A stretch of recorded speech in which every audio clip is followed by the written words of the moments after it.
warahmatullahi wabarakatuh.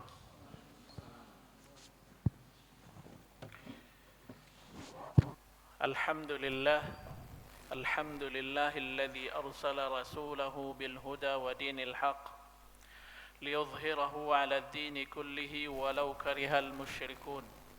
Ashhadu an la ilaha illallah wahdahu la syarika lah wa ashhadu dan abduhu wa rasuluh la nabiyya ba'dah. Allahumma salli wa sallim wa barik ala nabiyyina Muhammad wa ala alihi wa ashabihi wa man tabi'ahum bi ihsanin ila yaumiddin. Rabbi shrah li sadri wa yassir li amri wa hlul 'uqdatam min lisani yafqahu qawli. Bapak dan ibu-ibu jamaah Masjid Al-Ikhlas, hafizakumullahu ta'ala. Alhamdulillah, puji dan syukur kita ucapkan hanyalah untuk Allah subhanahu wa ta'ala atas segala nikmat yang diberikannya kepada kita, sehingga kita masih bisa melaksanakan berbagai macam ibadah kepadanya. Kemudian salawat dan salam kita ucapkan buat junjungan kita Nabi Muhammad sallallahu alaihi wasallam. Allahumma salli wa sallim wa barik alaihi. Bapak dan ibu-ibu rahimakumullahu jami'an, melanjutkan kajian kita dari kitab atau dari Sahih Al-Bukhari yang disyarah oleh Syekh Muhammad bin Shalih Al-Utsaimin rahimahullahu taala. Kita akan melanjutkan bab yang ke-38 dari kitab Al-Ilm. Walaupun sebenarnya ada hadis yang sebelum bab ini yang belum sempat kita baca, namun intinya adalah terkait dengan pembahasan yang sebelumnya, di mana Nabi sallallahu alaihi wasallam menjelaskan perintah beliau supaya orang yang tidak hadir diberitahukan atau disampaikan kepadanya ilmu atau hadis Nabi sallallahu alaihi wasallam, atau diberi judul oleh Imam Bukhari rahimahullahu taala pembahasan tersebut dengan mengatakan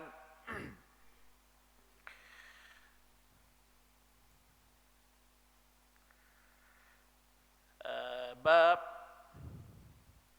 liyuballighal ilma asy-syahidu al-ghaiba.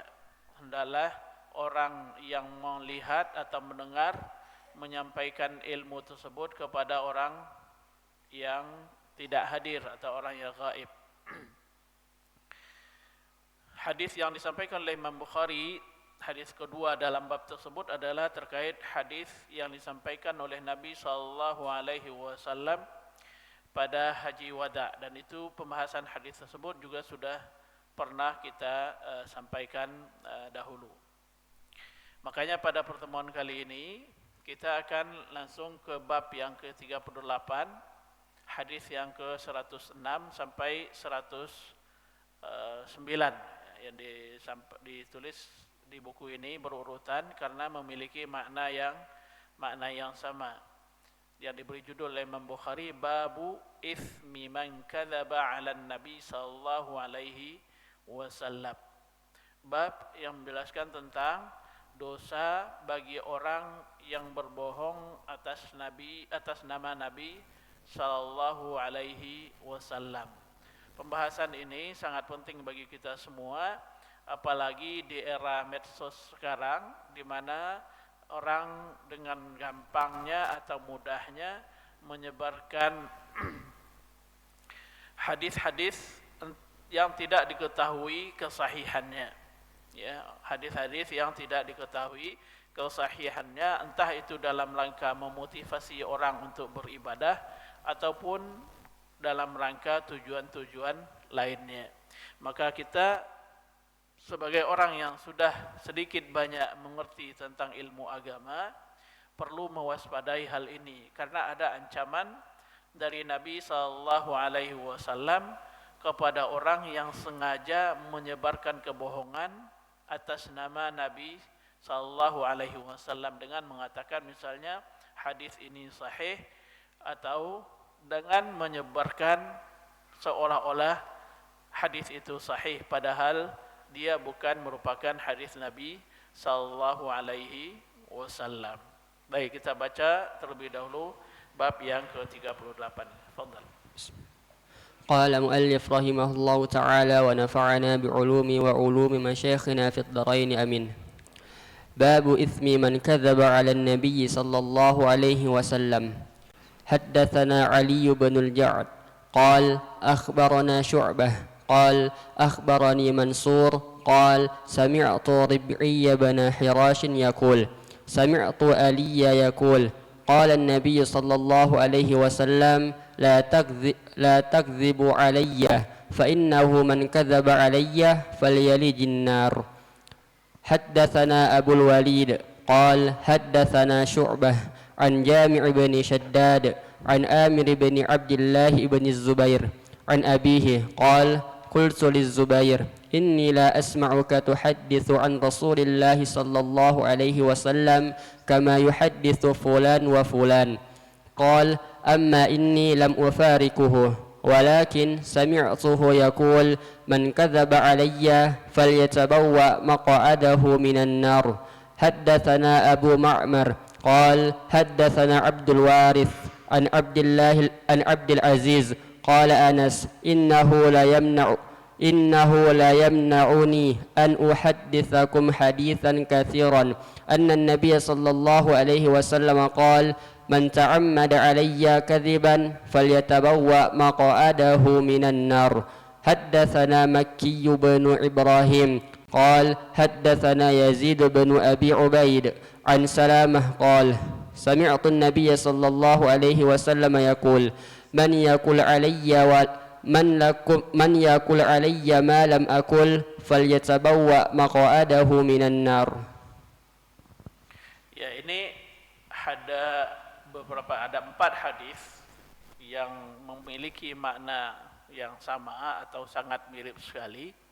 Demikian juga nanti hadis yang ke-110 yang diriwayatkan oleh Abu Hurairah juga memiliki makna yang mirip. Hanya saja di hadis Abu Hurairah nanti ada tambahan lain. Di sini Imam Bukhari rahimahullahu taala menjelaskan babu ismi man kadzaba 'alan nabi. Bab yang menjelaskan tentang dosa bagi orang yang sengaja berdusta atas nama Nabi sallallahu alaihi wasallam.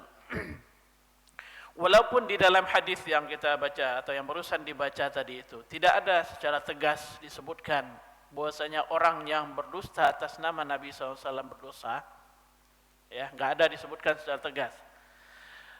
Tetapi sebagaimana dikatakan oleh para ulama rahimahumullahu taala bahwasanya apabila sebuah perbuatan atau sebuah tindakan diancam dengan siksa baik di dunia ataupun di akhirat, maka dia adalah dosa besar.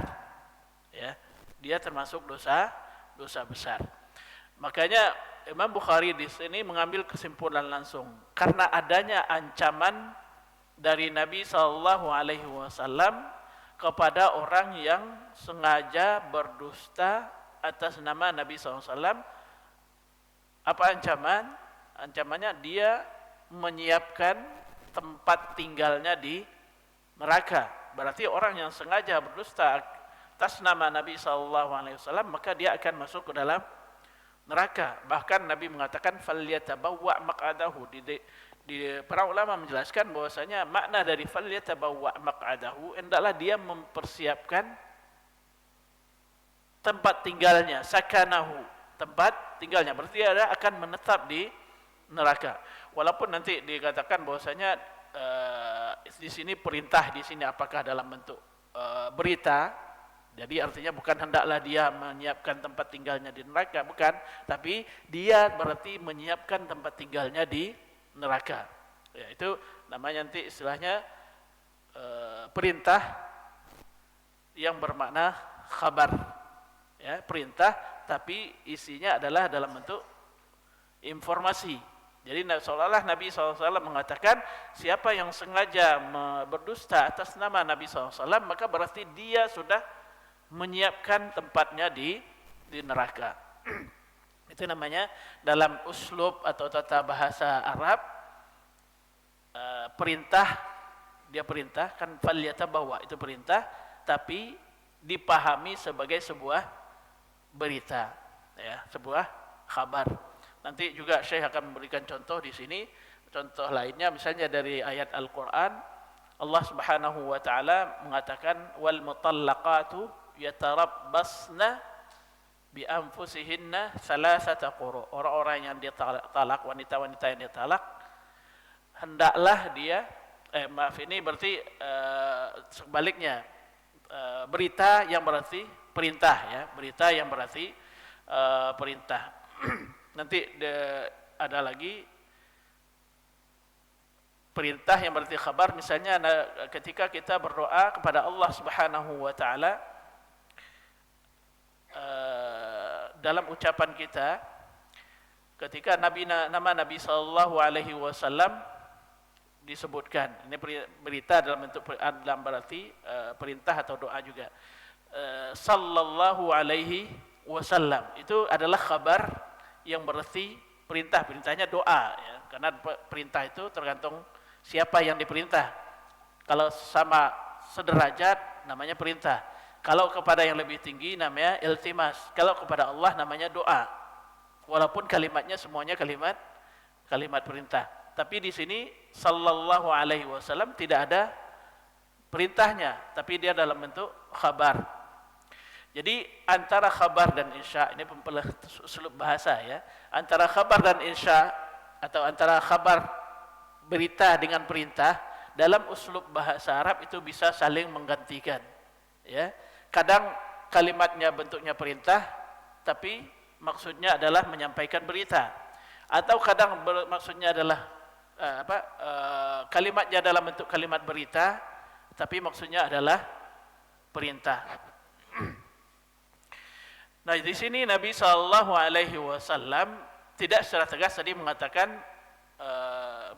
dia berdosa, hanya saja dia diancam untuk masuk ke dalam neraka dalam hadis-hadis yang disebutkan ini. Oleh karena itu maka Imam Bukhari mengambil kesimpulan bahwasanya orang yang berdusta atas nama Nabi pasti dia berdosa. Maka beliau menyebutkan babu ismi man kadzaba ala Nabi sallallahu alaihi wasallam. Di sini ada 4 hadis yang disebutkan. Yang pertama hadis yang diriwayatkan oleh sahabat Ali bin Abi Thalib radhiyallahu anhu. Lafaznya la takdzibu alayya fa innahu man kadzaba alayya falyalijin nar. Jangan kalian berdusta atas namaku, fa innahu, sesungguhnya siapa yang berdusta atas namaku maka berarti dia telah masuk ke dalam neraka. Di sini walaupun perintahnya falyalij annar, maka hendaklah dia masuk neraka, tapi maksudnya apa? Berarti dia akan masuk neraka, bukan perintah, ya. Nanti akan dijelaskan juga oleh Syekh. Itu hadis pertama. Dan di sini hadisnya sifatnya mutlak. Pokoknya bohong atas nama Nabi SAW. Baik bohongnya untuk merusak agama ataupun bohongnya untuk memotivasi orang melakukan sebuah amalan. Nah, inilah yang dikritik oleh Ibnu Hajar rahimahullah terhadap salah satu kelompok yang namanya Al-Karramiyah atau Qurramiyah, kelompok yang merintisab kepada Islam, di mana mereka membolehkan membuat hadis-hadis palsu selama untuk targhib dan tarhib, untuk memotivasi orang melakukan sebuah amalan atau melarang orang melakukan sebuah amalan. Maksud melakukan sebuah amalan untuk misalnya melakukan sholat sunnah atau apa, kemudian dibuatlah hadis-hadis yang menunjukkan pahala yang dijanjikan, atau melarang seorang melakukan walaupun dasarnya dalam agama ada, misalnya berbohong misalnya, kemudian dibuatnya hadis yang menyatakan bahwasanya dosa berbohong hukumannya di akhirat begini-begini. Tujuannya apa? Supaya orang tidak melakukan perbuatan tersebut. Kelompok yang bernama Qurramiyah tadi, kata Ibnu Hajar rahimahullahu taala, mereka membolehkan hal seperti itu.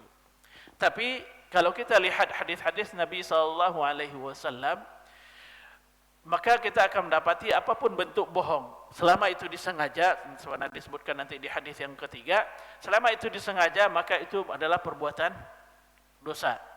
Ya, itu merupakan perbuatan dosa. Baik bohongnya untuk memperkuat agama ataupun untuk merongrong agama, ya, itu tidak boleh.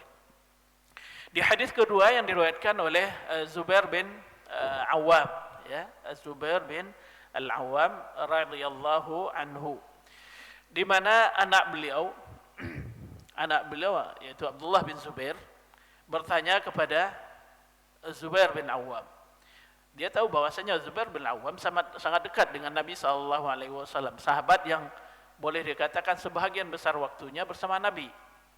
Dan dari segi nasab dan keturunan pun beliau sangat dekat dengan Nabi SAW.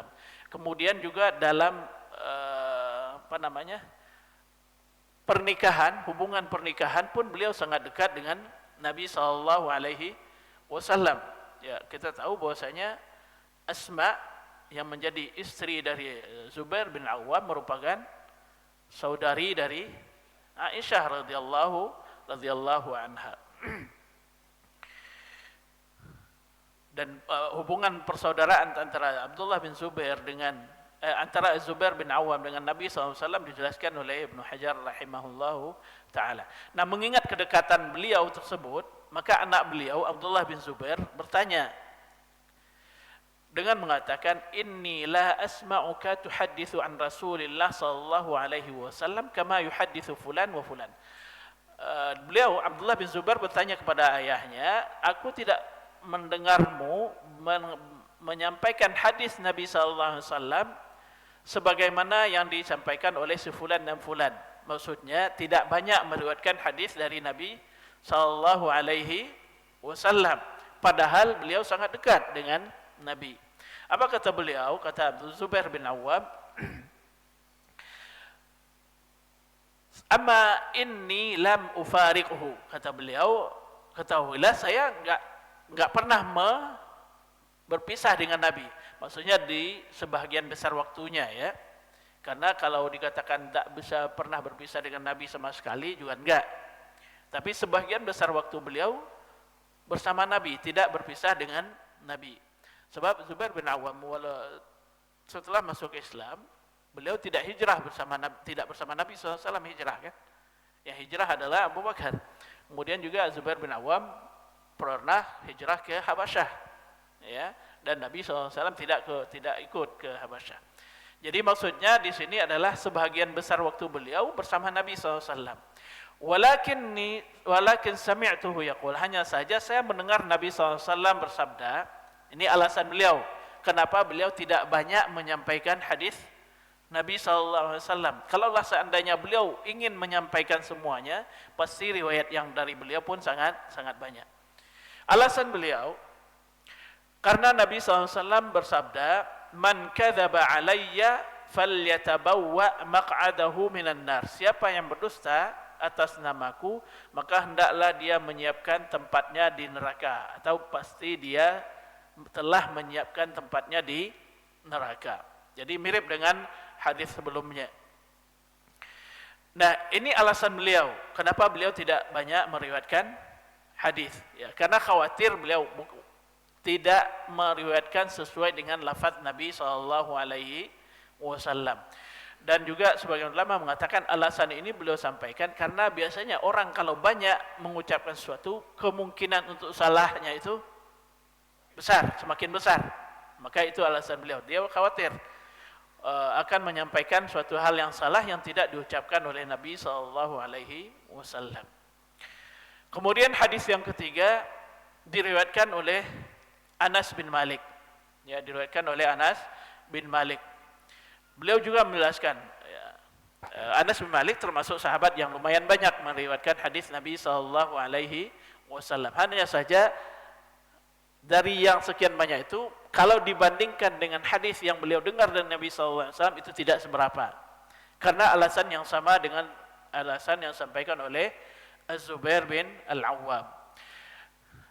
Anas mengatakan, innahu la yamna'uni an uhadditsakum haditsan katsiran anna an-nabi sallallahu alaihi wasallam qala man ta'ammada alayya kadhiban falyatabawwa maq'adahu minan nar. Anas bin Malik mengatakan,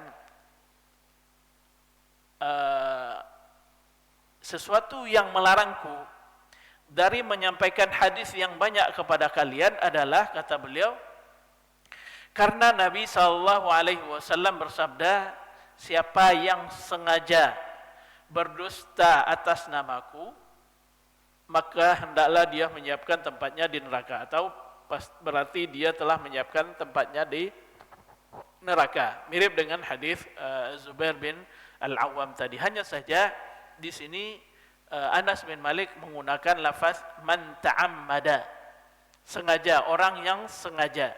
Makanya Syekh nanti akan menjelaskan bahwasanya hadis Anas bin Malik ini lebih mentakyid, mengikat bohong yang disebutkan di atas tadi bagi orang yang sengaja.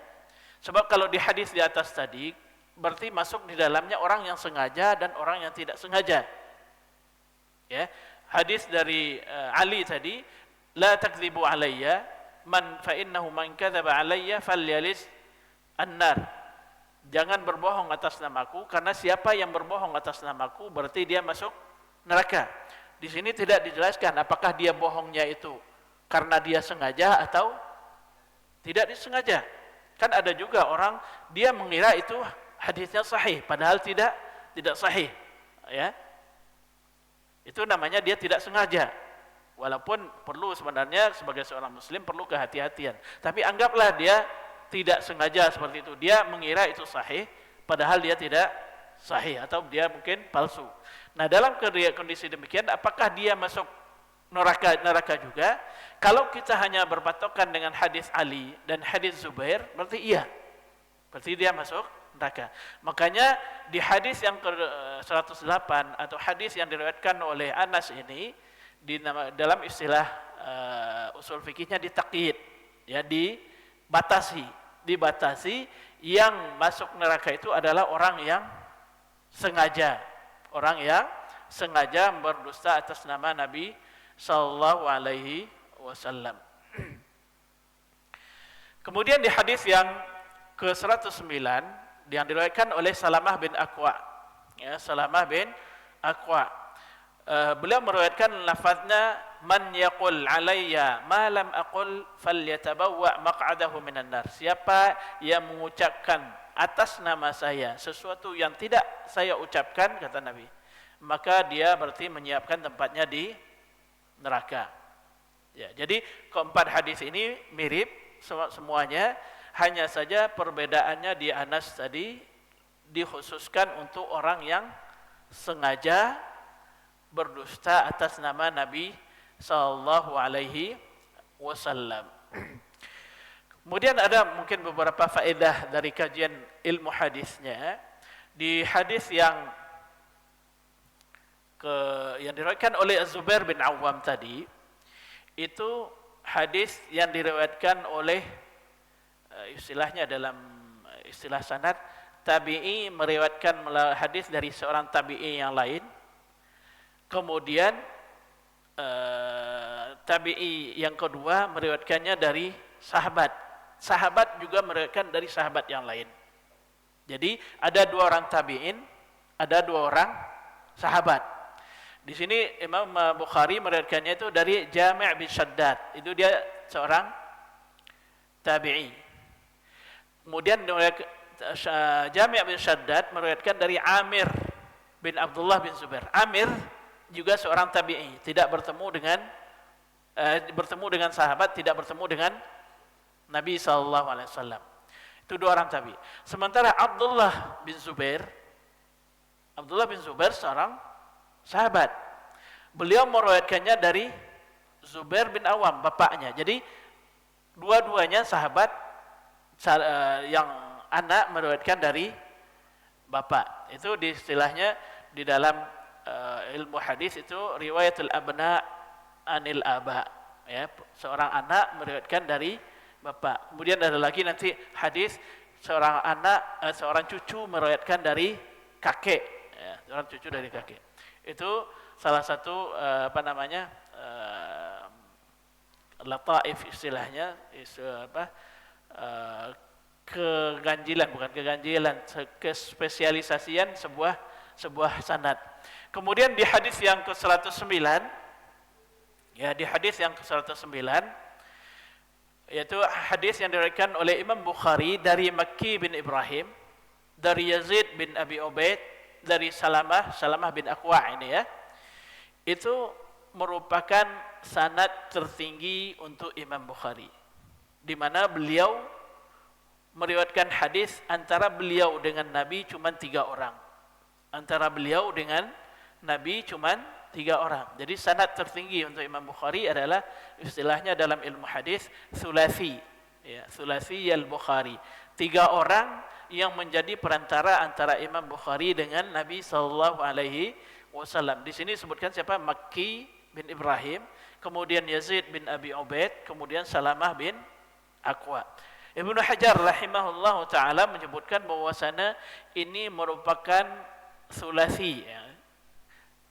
Sulasi yang pertama yang ada di dalam hadis atau dalam sahih Imam Bukhari. Beliau mengatakan, saya sudah pernah mengkhususkannya, mengumpulkan yang 3 ini, kata beliau, ada lebih dari 20 hadis yang diriwayatkan oleh Imam Bukhari dengan sanad yang tertinggi ini. Ya, ada 20 lebih, ya. 20, beliau tidak menjelaskan 20 berapanya, tapi hanya menyebutkan lebih dari 20 hadis diriwayatkan oleh Imam Bukhari rahimahullahu taala dengan sanad yang tinggi ini, atau sanad ahli istilahnya dalam ilmu hadis. Bapak-bapak dan ibu-ibu hafizakumullahu taala. Kembali kepada ke topik yang disampaikan oleh Imam Bukhari, dosa besar bagi orang yang berbohong atas nama Nabi sallallahu alaihi wasallam. Karena berbohong atas nama Nabi berarti bohong untuk merusak agama. Ya, berbohong untuk merusak agama. Walaupun kadang yang berbohong itu berdalil, tidak, saya ingin memotivasi orang untuk melakukan agama, tapi pada dasarnya berarti dia merusak agama. Kenapa? Karena akan membuat orang beramal bukan atas dasar apa yang diajarkan oleh Nabi sallallahu alaihi wasallam. Bohong atas nama Nabi, berbohong atas nama Allah Subhanahu wa taala, dua-duanya merupakan dosa besar. Ya, dua-duanya merupakan dosa besar, karena yang menetapkan syariat itu hanya Allah atau nabinya. Nabi menetapkan atas syariat itu karena diperintahkan atau diwahyukan oleh Allah Subhanahu wa taala. Jadi bohong atas nama Nabi, demikian juga berbohong atas nama Allah Subhanahu wa taala merupakan dosa besar yang diancam oleh Nabi sallallahu alaihi wasallam dengan masuk ke dalam neraka. Kalau untuk Allah Subhanahu wa taala, kita baca ayat-ayat Al-Qur'an, banyak ayat yang mengatakan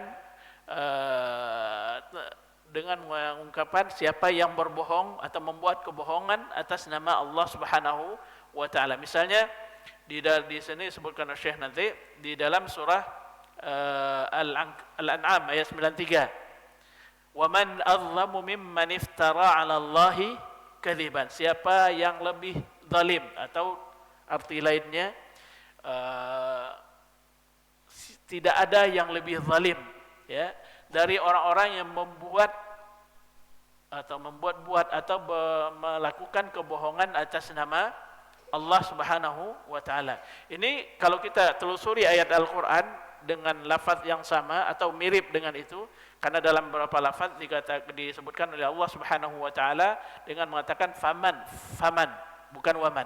Faman azlamu mimman iftara 'ala Allahi kadziba. Atau dalam surah Shaf Allah Subhanahu wa taala mengatakan waman azlamu mimman iftara 'ala Allahil kadziba, al-kadzib, ya. Jadi dengan lafaz-lafaz yang mirip seperti itu sampai Allah Subhanahu wa taala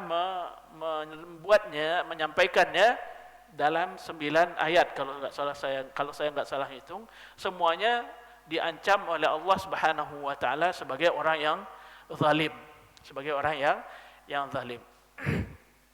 Begitu besar atau berbahayanya berbohong atas nama Allah, atas nama Nabi. Allah mengulangnya dalam beberapa ayat, sampai 9 ayat kalau saya hitung tadi. Dan Nabi SAW mengulangnya, menyampaikannya dalam berbagai kesempatan, dan juga para sahabat meriwayatkannya dengan lafaz yang mirip. Sehingga para ulama mengatakan hadis berbohong atas nama Nabi SAW merupakan hadis mutawatir lafaz dan maknanya. Dalam artian banyak para sahabat meriwayatkannya dengan lafaz yang mirip, walaupun perubahan-perubahan sedikit seperti yang di sini tadi, itu tidak menjadi permasalahan menurut ulama hadis. Yang intinya kemiripan dari lafaz yang disampaikan menyebabkan hadis itu diklasifikasikan oleh para ulama rahimahumullah taala dengan hadis mutawatir secara lafaz dan juga secara makna. Karena ada hadis itu dalam ilmu mustalah hadis, mungkin nanti yang belajar daurah atau mulazamah dia pelajari itu, ada hadis yang mutawatirnya itu lafaz dan makna sekaligus. Kalau lafaz sudah pasti maknanya mutawatir ya. Kalau sudah mutawatir lafaz pasti maknanya mutawatir. Ada juga yang maknanya saja ya, sering dicontohkan oleh para ulama, yaitu hadis tentang diperbolehkan mengusap sepatu. Ya, mengusap sepatu, karena hadis tentang mengusap sepatu itu berbicara tentang waktu mengusapnya, ada tentang cara mengusapnya, ada juga tentang apa saja yang membatalkannya. Nah, ya makanya para ulama mengatakan itu maknanya, karena disampaikan dalam berbagai kondisi ya, dalam berbagai kondisi dan juga dalam berbagai redaksi. Baik Bapak dan Ibu-ibu, hafizakumullah taala. Sekarang kita lihat atau kita baca apa yang disampaikan oleh Syekh Muhammad bin Shalih Al-Utsaimin rahimahullah taala. Silakan. قال البخاري رحمه الله في صحيحه باب إثم من كذب على النبي صلى الله عليه وسلم الكذب على الله ورسوله ليس كالكذب على غيرهما لأن الكذب على الله ورسوله يتضمن حكما شرعيا أو يتضمن وصفا لله عز وجل لا يصح عنه ولهذا كان أعظم الكذب على الله قال الله تعالى ومن أظلم ممن افترى على الله كذبا ثم الكذب على النبي صلى الله عليه وسلم. Ya, ini beliau mengomentari tentang judul yang disampaikan oleh Imam Bukhari rahimahullahu taala, yaitu tentang dosa besar bagi orang yang berbohong atas nama Nabi sallallahu alaihi wasallam. Kenapa bisa sampai menjadi dosa besar? Kata beliau, karena berbohong atas nama Nabi, demikian juga atas nama Allah Subhanahu wa taala, itu konsekuensinya ada mengandung hukum syar'i. Ada mengandung hukum syar'i, dan hukum syar'i itu tidak ada yang menetapkannya kecuali Allah atau Rasulnya. Kalau ada orang membuat kebohongan atas nama Nabi SAW, seolah-olah dia menetapkan sebuah hukum syar'i, padahal Nabi tidak menyampaikannya. Maka di kebohongannya itu menjadi besar bahayanya.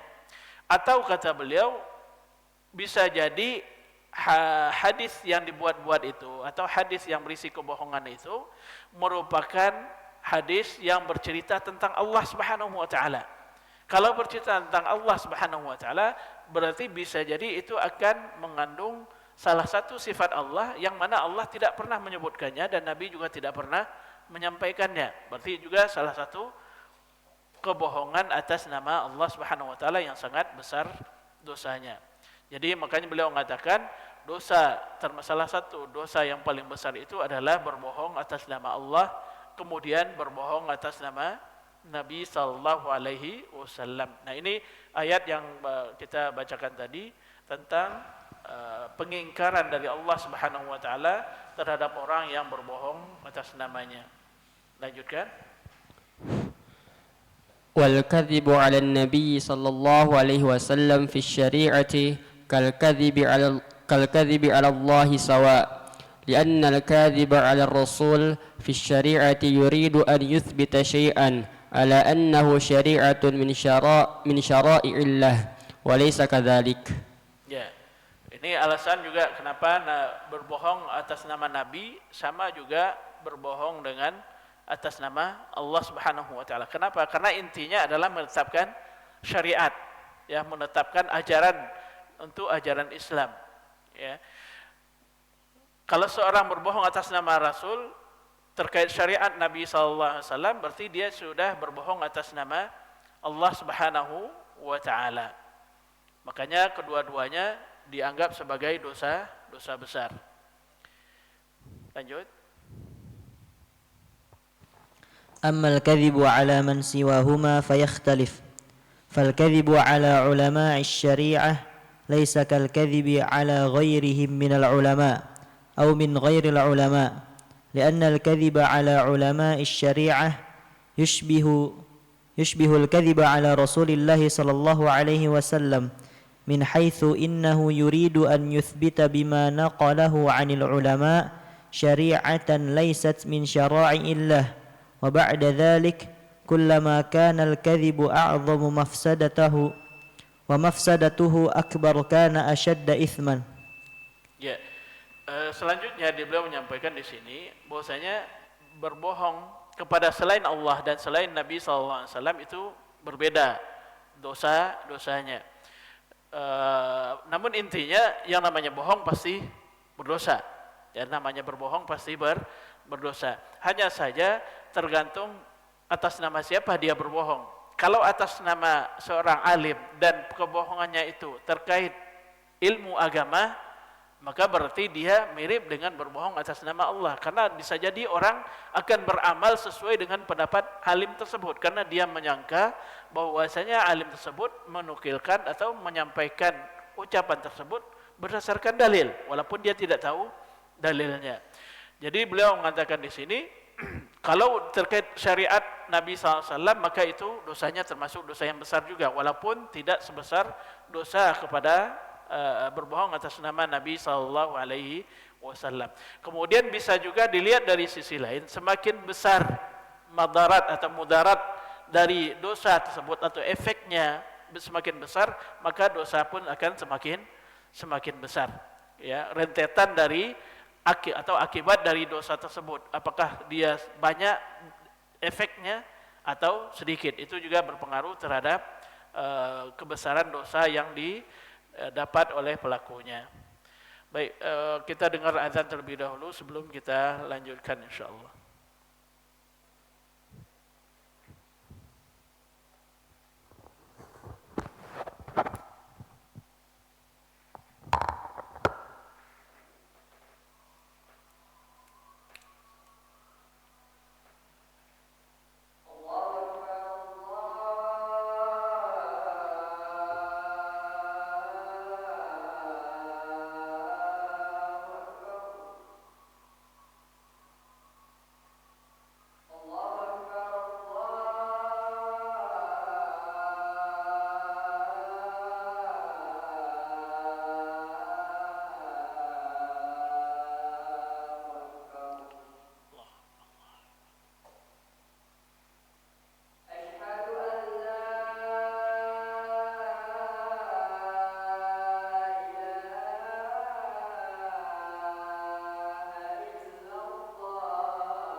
Alhamdulillah, wassalatu wassalamu ala rasulillah wa ba'd. Kita lanjutkan. Mungkin kita akan lompat-lompat saja ya, biar bisa selesai. Tapi sebelumnya kalau ada yang mau ditanya, silakan.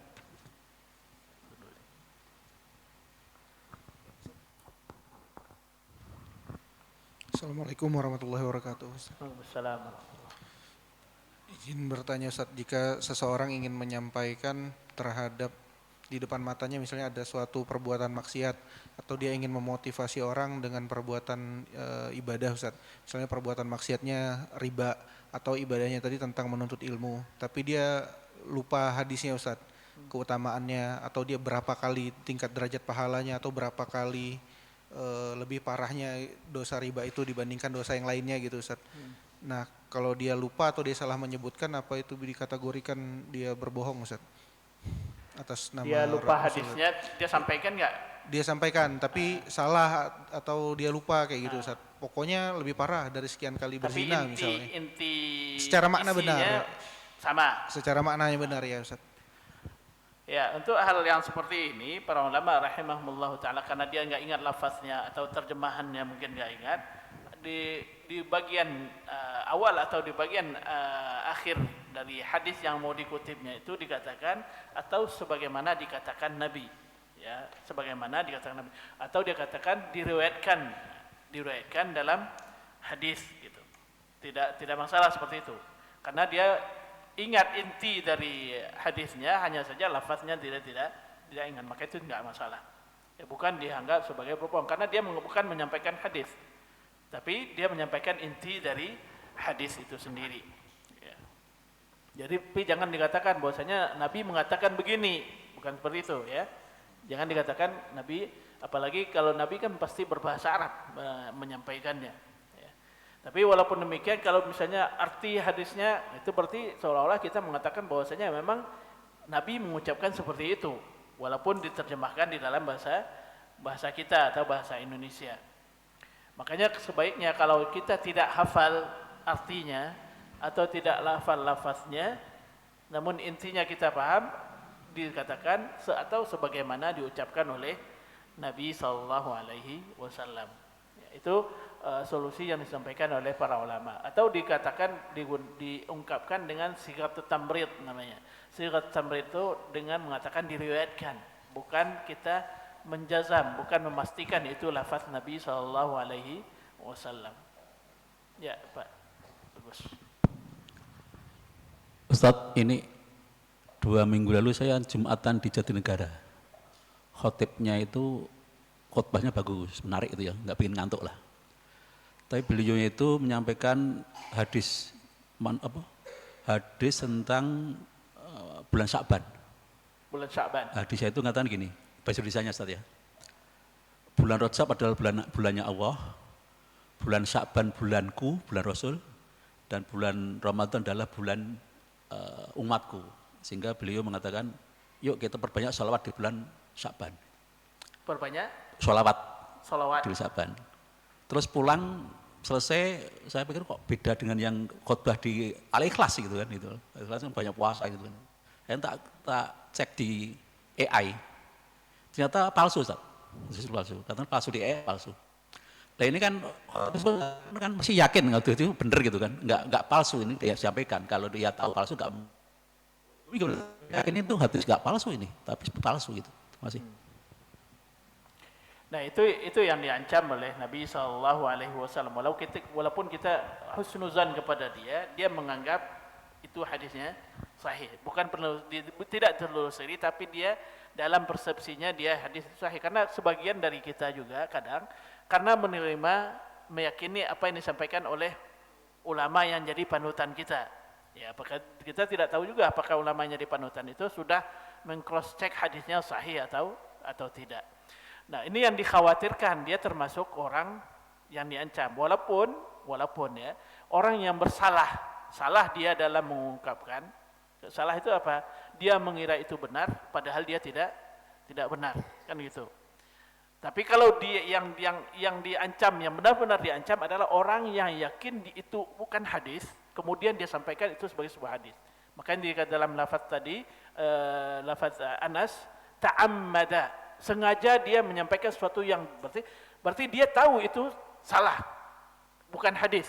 Kemudian dia sampaikan bahwa seolah-olah itu hadisnya sahih. Nah, itu yang tegas ancaman, hendak dia menyiapkan tempatnya di neraka. Sementara orang yang mengira itu hadisnya sahih, dalam persepsi dia itu hadis sahih, walaupun hakikatnya palsu, maka itu namanya orangnya salah. Orang yang salah, semoga Allah Subhanahu wa taala ampuni, ya. Semoga Allah Subhanahu wa taala ampuni. Tapi jangan dibiasakan untuk menyampaikan sesuatu yang dikatakan hadis kita tidak cross check benar atau tidaknya. Kembali saya ditegaskan bahwasanya yang benar-benar diancam itu orang yang sengaja menyebarkan hadis palsu. Nah, itu yang jelas diancam. Walaupun nanti orang yang salah itu kan tadi dikatakan di lafaz hadis yang Ali dan di lafaz hadis Zubair, itu kan nggak disebutkan apakah dia bohong sengaja atau nggak sengaja menyampaikan hadis yang bohong itu sengaja atau tidak sengaja. Namun para ulama mengatakan itu ditakyid dengan hadis Anas tadi.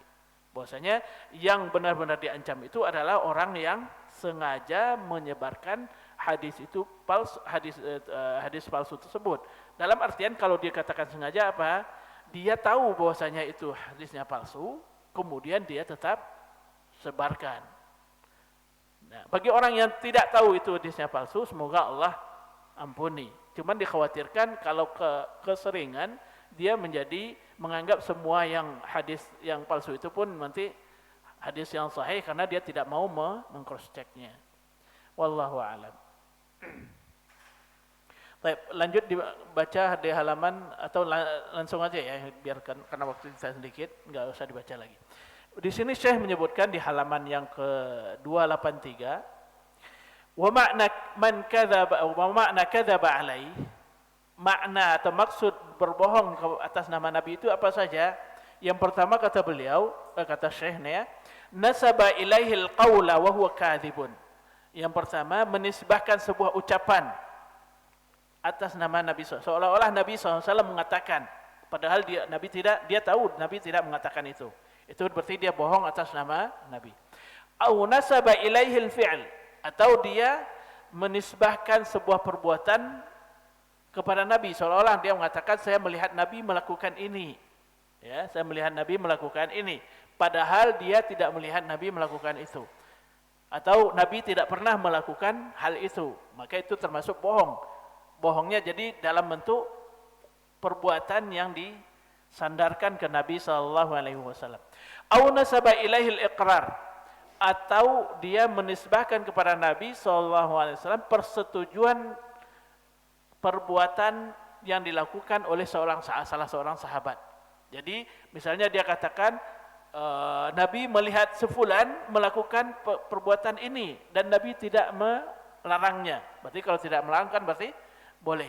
Padahal Nabi tidak pernah melihat si fulan atau sahabatnya itu melakukan perbuatan tersebut. Jadi ini termasuk kategori berbohong atas nama Nabi. Jadi ini kembali kepada pengertian hadis sebenarnya. Apa yang dimaksud dengan hadis? Yaitu sesuatu yang disandarkan ke Nabi, baik dalam bentuk ucapan, perbuatan, ataupun persetujuan Nabi SAW. Itu masuk kategori berbohong. Kemudian tadi saya lupa tadi ayatnya. Bagi contoh ayat dalam Al-Quran dia perintah, tapi maksudnya adalah berita, ya, perintah bermakna kabar. Ini dalam surat Al-Ankabut Allah Subhanahu wa taala berfirman, wa qala alladziina kafaru lil ladziina aamanu ittabi'u sabilana wal nahmil khatayakum. Wal nahmil khatayakum itu uslubnya atau bentuk redasinya merupakan bentuk redasi kalimat perintah karena dimasuki oleh lam amar namanya. Tapi maksud dari ucapan orang-orang kafir itu adalah kami akan menanggung akibatnya, menanggung akibat kesalahan yang kalian lakukan. Ikuti kami. Kalau ada kesalahan dari kalian yang nanggung. Kan itu walaupun kalimatnya perintah tapi maksudnya adalah berita, menyampaikan berita. Kemudian sebentar sedikit lagi ya. Kemudian Syekh mengatakan juga terkait dengan dalam hadis yang terakhir Salamah bin Aqwa, man yaqul alayya ma lam aqul falyatabawwa maq'adahu minan nar. Ini sifatnya adalah kalimat isim syarat. Dalam isim syarat itu, dalam redaksinya ada kalimat ma yang merupakan isim nakirah. Demikian juga hadis-hadis yang sebelumnya tadi, man kadzaba alayya muta'ammidan falyatabawwa maq'adahu. Enggak ada di situ ya. Tapi dalam hadis yang ini, yang terakhir ini, man yaqul alayya ma lam aqul. Di sini man merupakan isim syarat. Di dalam isim syarat itu terdapat kalimat nakirah, maka bersifat umum. Jadi apapun, siapapun yang berbohong, siapapun dia, kalau mengucapkan ucapan yang tidak diucapkan oleh Nabi SAW, maka itu dia diancam dengan neraka juga. Jadi ini namanya, kalau ada isim nakirah di dalam isim syarat nanti, maka itu termasuk juga kalimat-kalimat yang sifatnya atau maknanya bersifat umum. Ya. Baik Bapak dan Ibu-ibu, hafizakumullah taala, ada juga mungkin lagi yang lain tentang isim syarat dari segi bahasa. Mungkin di dalam kesempatan lain insyaallah kita sampaikan. Mohon maaf atas segala kekhilafan dan kekurangan. Mungkin ini pertemuan kita yang terakhir ya, karena Ramadan kita tidak ada kajian. Kemungkinan Rabu depan sudah masuk puasa, kemungkinan, atau tarawih ya, kemungkinan sudah tarawih. Jadi mohon maaf atas segala kekurangan selama penyampaian kajian kita. Mudah-mudahan nanti kita bertemu di kesempatan lainnya. Kita tutup dengan doa kafaratul majlis. Subhanakallahumma bihamdika asyhadu an la ilaha illa anta astaghfiruka wa atubu ilaik. Wa sallallahu ala nabiyyina Muhammad wa ala alihi wa sahbihi ajma'in. Wassalamualaikum warahmatullahi wabarakatuh.